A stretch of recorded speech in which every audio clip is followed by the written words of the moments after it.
Olá, aqui é Ricardo Torques, professor de Direitos Humanos do Estratégia Concursos, e eu estou aqui dentro do nosso projeto 100 Dicas para a PRF, disponibilizado gratuitamente no nosso canal do YouTube, para trazer uma dica de direitos humanos para a sua prova. A dica de hoje trata sobre tratados internacionais.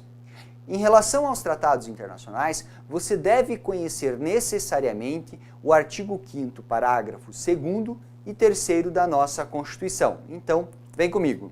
Em relação a esses dispositivos, o que você deve atentar? Primeiramente, o parágrafo 2º, que é já um texto originário, que está vigente desde 1988, ele dispõe o seguinte, que os direitos e garantias expressos nessa Constituição, eles não excluem outros decorrentes do regime de princípios adotados pela Constituição e também dos tratados internacionais em que a República Federativa do Brasil seja parte.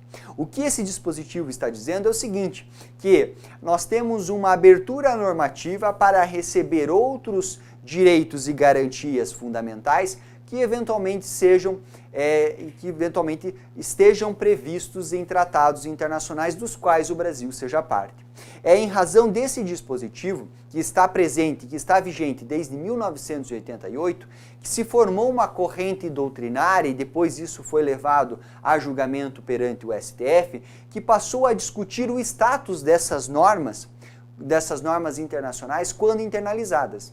A regra geral para tratados internacionais é a seguinte, uma vez internalizado, uma vez aprovado como se fosse uma lei ordinária, esse tratado internacional, ele se torna, dentro do nosso ordenamento, uma lei infraconstitucional, tal como uma lei ordinária. Só que a doutrina, olhando para esse dispositivo, dizia o seguinte, olha, há uma tentativa de nós equipararmos esses tratados internacionais às normas constitucionais.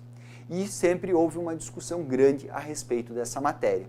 Aí, em 2004, nós tivemos a edição do parágrafo 3º. E aqui, prestem bastante atenção. Os tratados e convenções internacionais sobre direitos humanos, e aqui nós temos a especificação de tratados de direitos humanos, que forem aprovados, que forem, leia-se, forem internalizados, e para essa internalização eles precisam ser aprovados em cada casa do Congresso Nacional, passando por 2 turnos de votação. Nesses 2 turnos de votação, eles devem ser aprovados por 3/5 dos votos dos respectivos membros. Ou seja, se eles passarem por esse quórum qualificado, esses tratados internacionais de direitos humanos, eles se tornam equivalentes às emendas constitucionais. Veja, aqui nós temos uma clara definição da hierarquia desses tratados em relação às demais normas.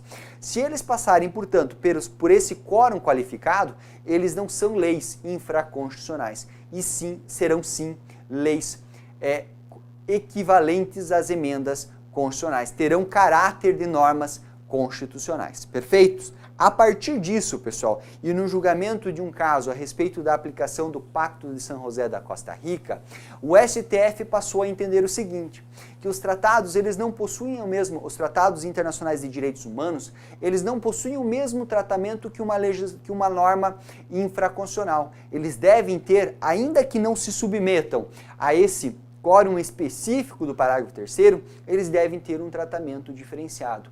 Qual que é o resumo disso? Vejam só aqui, a partir desse entendimento do STF e também desse parágrafo 3º, nós podemos visualizar o nosso ordenamento jurídico nessa pirâmide da seguinte forma. Na base da pirâmide, nós temos os atos normativos secundários. Aqui estão os decretos executivos, as portarias, as instruções normativas. Esses atos, eles buscam validade na legislação infraconstitucional, correto? Tranquilo. Mas logo acima nós temos o quê? Os atos normativos primários. É aqui que está a grande base da nossa legislação, né? Nós temos aqui, pessoal, os tratados internacionais, à exceção dos tratados de direitos humanos, por exemplo, tratados que disciplinem aspectos negociais, aspectos relativos ao comércio exterior, estão todos aqui, são considerados leis infraconstitucionais. Temos a lei ordinária, a lei complementar, etc. Esses atos normativos primários, eles vão buscar validade lá no texto constitucional, lá no texto da nossa Constituição. E aqui prestem atenção, pessoal.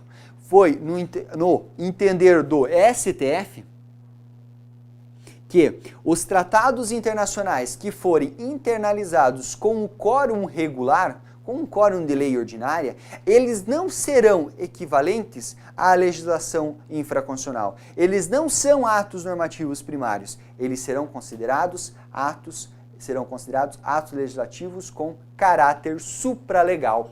Qual é a ideia? Eles não estão no mesmo patamar hierárquico das leis. Eles estão acima, porém abaixo da Constituição. E lá no ápice da nossa pirâmide, nós temos o texto originário da Constituição Federal e também os tratados internacionais de direitos humanos que forem aprovados com o quórum lá do parágrafo 3º que nós acabamos de ver, certo? E como que isso foi explorado na prova da PRF? Vejam só, prova de 2013. Considerando o disposto na Constituição Federal de 1988, julgue os itens a seguir relativos aos direitos humanos. Vejam, equivalem às normas constitucionais originárias os tratados internacionais sobre direitos humanos aprovados em cada casa do Congresso Nacional em 2 turnos por 3/5 dos votos dos respectivos membros? Não, você acabou de ver comigo que eles não são equivalentes às normas constitucionais originárias. Eles são equivalentes às emendas constitucionais. Serão equivalentes quando aprovadas pelo quórum específico, por aquele quórum qualificado, serão equivalentes às emendas constitucionais, portanto, esse índice encontra-se incorreto. Ok, pessoal? Essa foi uma dica de direitos humanos para a sua prova da PRF. Se você gostou, deixe o seu curtir, deixe o seu comentário, compartilhe essa dica nas redes sociais e continue acompanhando o nosso projeto. Um forte abraço e até a próxima!